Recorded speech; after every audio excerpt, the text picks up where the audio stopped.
Hi guys, welcome back once again for another video. So today this is going to be a short ownership review about the Ducati Panigale 959. So the Panigale has been in our home for almost a month, and I have done some pretty good rides with the Panigale. So I am not a first time superbike owner. I already have a ZX10R with me, and this is the second superbike in our home. Of course this motorcycle belongs to my brother, and he has not taken this motorcycle so far to his workplace. So the motorcycle is still in our home, and I am using it almost on a weekly basis. So today I will describe a few things about this motorcycle and the technical specs of the Ducati Panigale 959. So the first thing is, this is a 959cc L-twin engine. This is a L-twin, not a inline 4-cylinder, just like the ZX. Ducatis are usually twin-cylinder engines except the V4S. And this motorcycle generates 157 horsepower and 107 Newton meters of torque at its full power.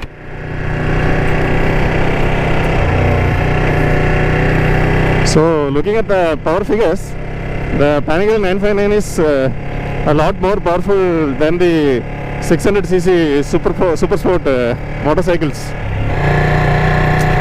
So what usually happens is, people who are looking for powerful motorcycles either look at the litter class motorcycles or the 600cc super sport motorcycles. The 600cc super sport category includes the ZX6R, the R6, the CBR 600 and those motorcycles. What people forget is, there are motorcycles which are more powerful than these 600cc super sports and are not as powerful as the litter class ones. So while looking for powerful motorcycles, people tend to forget that Ducati has the Panigale series. And the next thing which I have to mention about the Panigale is the electronic features loaded in this motorcycle. This motorcycle has a ton of electronic features, and to mention a few, even for anti-lock braking system, this motorcycle has got 3 stages. We can switch it off, and at level 1 we have anti-lock braking system only for the front wheel, and at level 2 and 3 the anti-lock braking system works for both the wheels. Even in my ZX10R there is only one anti-lock braking system is there. And I have to mention that the ZX is a 2019 model and this Panigale is a 2016 model. And then looking after the traction control, this motorcycle has 10 modes of traction control. I haven't tested all those modes, but this motorcycle does have a 10 level traction control as a feature.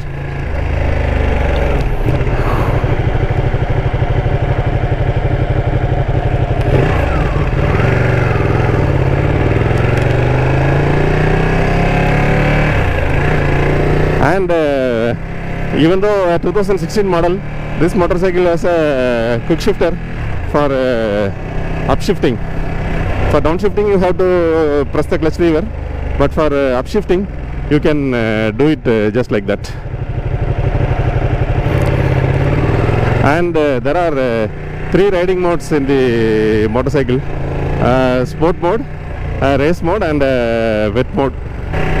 In the race mode, the maximum power of the motorcycle gets generated, and in the sport mode the power is enough to be used on public roads, and in wet mode the power is still reduced and the traction control level increases, and it provides ample balance between power and traction control while riding in rain or on wet surfaces.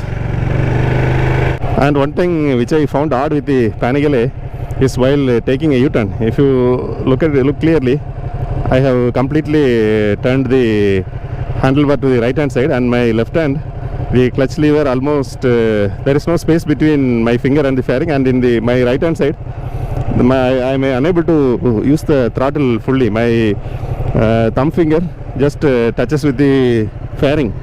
So while taking a U-turn, it is not possible to turn the handlebar of the motorcycle completely. This one thing I find pretty odd with the Panigale. Even now, while turning the motorcycle, my fingers are just squashed in between the handlebar and the fairing. Ducati could have done something to prevent this.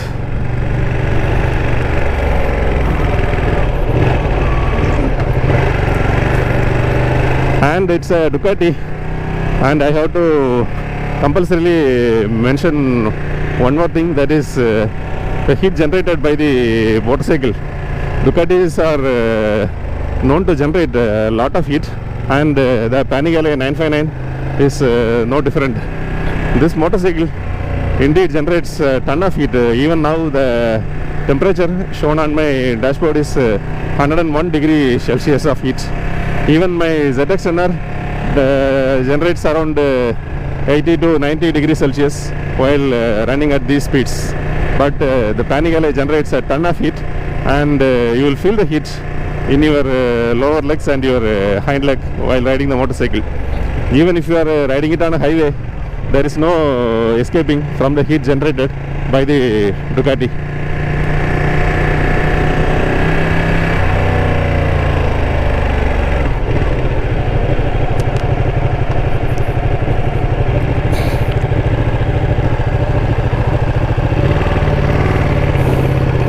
I think this thing, I don't have to say anything. You could have seen from the video itself, the ground clearance of the Panigale is awfully low, I have to say. I used to complain about my Ninja 300, that the 300 is having a very low ground clearance and it is very difficult to ride the 300 over the speed breakers. But the Panigale's ground clearance is even lower than the Ninja 300s. The 300 has a ground clearance of 135 millimeter, and the Panigale has 125 millimeters. Very low for a motorcycle. Of course, the lower ground clearance increases the stability of any vehicle, but on normal road conditions, it is not practical to drive with a 125 millimeter ground clearance motorcycle. On speed breakers, I have to be very careful and cautious. Another thing is the vibration of the Panigale. The Panigale vibrates a lot, of course. I am used to riding my Kawasaki, and the Kawasaki's are very smooth motorcycles, but the Panigale is not. There is a lot of vibrations in the Panigale, and at high speeds it is almost impossible to see the vehicle coming behind me in my rear view mirrors. Of course, at high speeds there is no need to look at your rear view mirrors to see who is coming behind you. At 200 plus km/h speed, nobody is going to catch you on road. But again, it is pretty difficult. The vibrations are very high in the Panigale. And one more thing which I found pretty different with the Panigale is the tall gearing ratios of the motorcycle. You have to be at least at 6000 RPMs before shifting to the next higher gear, and shifting the top gear requires at least 130 to 140 km/h of speed. If you shift it below that speed, the motorcycle will start to feel powerless, and the engine will lag. So it is not advisable to shift the Panigale at below 6000 RPMs. And the review is not complete without mentioning about the beautiful red color of this motorcycle. And I have seen a lot of vehicles in red color, and I have to say this is the best out of those vehicles. I have never seen any motorcycle or car, for the matter of fact, that is as beautiful as the Panigale in this red color. So that's it for today, guys. Thanks for watching. See you all once again in another video.